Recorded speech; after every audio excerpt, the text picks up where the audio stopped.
how exactly is CPAP going to help here? So let's talk about this PEEP here. What does it stand for? First off, we have positive end expiratory pressure. So again, with the CPAP, continuous positive airway pressure, you can see we're using PEEP is sort of the way that we're going to measure the, if you want to quote unquote, consider it the dose. It's the amount of pressure that we're applying, and we're noting this at the end of their expiration. So when they're breathing against our pressure, the pressure that we are measuring is the PEEP, the pressure against the end of their sort of expiration, their breath out, because this is constantly going in. So let's sort of see what we mean by this. When you normally take a breath in with our negative pressure inhalation that we all are doing right now, when you get that airflow that gets negatively pulled into the airways, into the alveoli, fills them up, and then the gas exchange occurs, and then we have our reflexive push back and it empties the alveoli, and that's going to send that air back up out the airways and out of the body. Great, that's a great system. What is PEEP doing? What is CPAP doing? CPAP, oh wow, look at that, there's 2 lines now. 2 lines must be double the lines. That's more pressure, right? We're adding pressure on the way in. Now remember, this is continuous pressure here, continuous pressure. All throughout, whether they're breathing in and out, we're putting this pressure into their lungs. So we'll talk about why that matters in a few minutes. But this is positive and expiratory pressure is how we're going to measure this. And it's really the phenomena that is causing the good and bad effects of CPAP. All right, so let's take a look at what PEEP, what CPAP are going to do specifically with our indication of bronchospasm. So remember, we've got our sort of our CPAP's coming in, it's going into the alveoli, the double the lines are coming in, the more pressure, right? And this is going to really matter in that expiratory phase when it comes to bronchospasm. So let's take a look at why. So remember, this is how our airway is during an exacerbation. It's thickened, inflamed, it's narrowed because of the bronchospasm. So when we take a breath in, remember our normal inhalation, we get a little bit of pressure that opens those airways up enough to allow the air to get into the alveoli. Just enough pressure to open them up to allow the air to get in. But as soon as we're done with inhalation, there's no more pressure to keep these open. They kind of reflex back to their inflamed and narrowed state. And we said that exhalation is under less pressure on the way out. It's a passive process. So now this pressure is really having a hard time developing and getting a way to widen this again to allow for the air to escape. So barely any air is able to actually leave the alveoli. This all creates a situation where the air becomes stagnant. It's stuck, it's trapped. This is air trapping, just stagnant air in here that is doing nothing.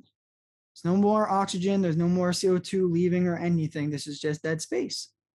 So let's talk again about what CPAP is doing in this. And remember, now with our inflamed and narrowed bronchiole, bam, we got double the lines coming in, huge pressures. We got pressures coming in. We're going to open up those alveoli. Open up these bronchioles. However, here's the interesting part about this. That pressure is enough, and again, we're keeping it going during their breath out.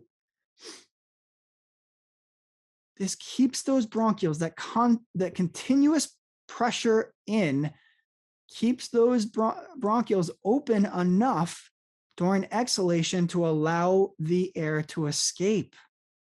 And you might be thinking, wait a minute, but how is pressure in? Doesn't that just keep that pressure from the air from leaving? Isn't the pressure going to force that still down? Well, think about it this way. If you had a very weak fan, like a little handheld fan, and you had it on and facing towards your face, but it was really weak. It was barely spinning. You barely even felt the air coming at you, but you did feel it on your face. Now you had a candle on the other side and you blew right through your fan, which is not really that much pressure. You can still probably blow out that candle if you can picture this in your mind's eye. Why is that? Because the pressure of you breathing out was more than the fan was putting against you. That's the similar sort of concept here. This is enough pressure on the way in to open these and keep these expanded, but not enough pressure so that the trapped air wouldn't naturally leave, especially now that's got an opening to do so.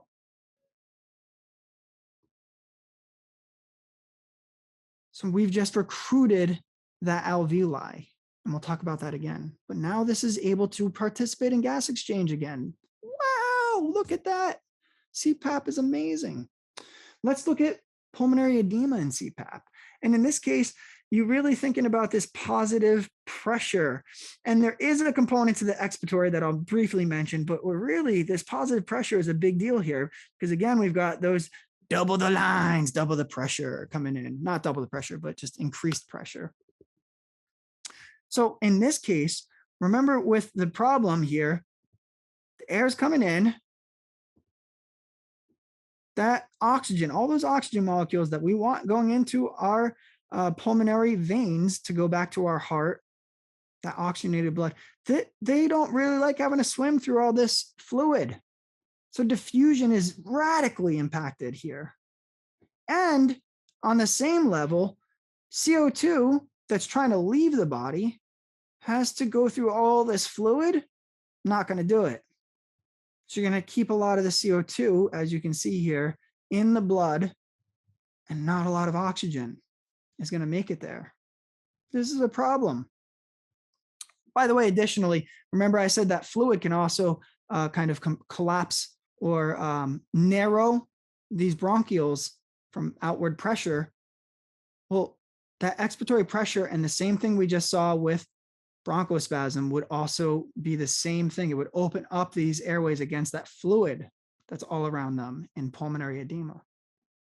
So CPAP has multiple ways that it could be helping this pulmonary edema in this sense, because we're about to see that when we have pulmonary edema and we do our double the lines, more pressure with CPAP, it's going to push that fluid out of the alveoli, whether that's going to go into the spaces around it or back into the vasculature.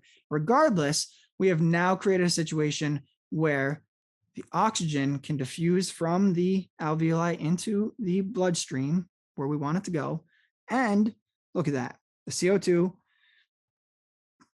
can now diffuse across into the alveoli to be breathed out of the body. So we push that fluid out. But again, I also stated, if we have that fluid that's collapsing these alveoli as well from the outside, the increased pressure will again open up the sides of the bronchiole and allow for the air to get in and out.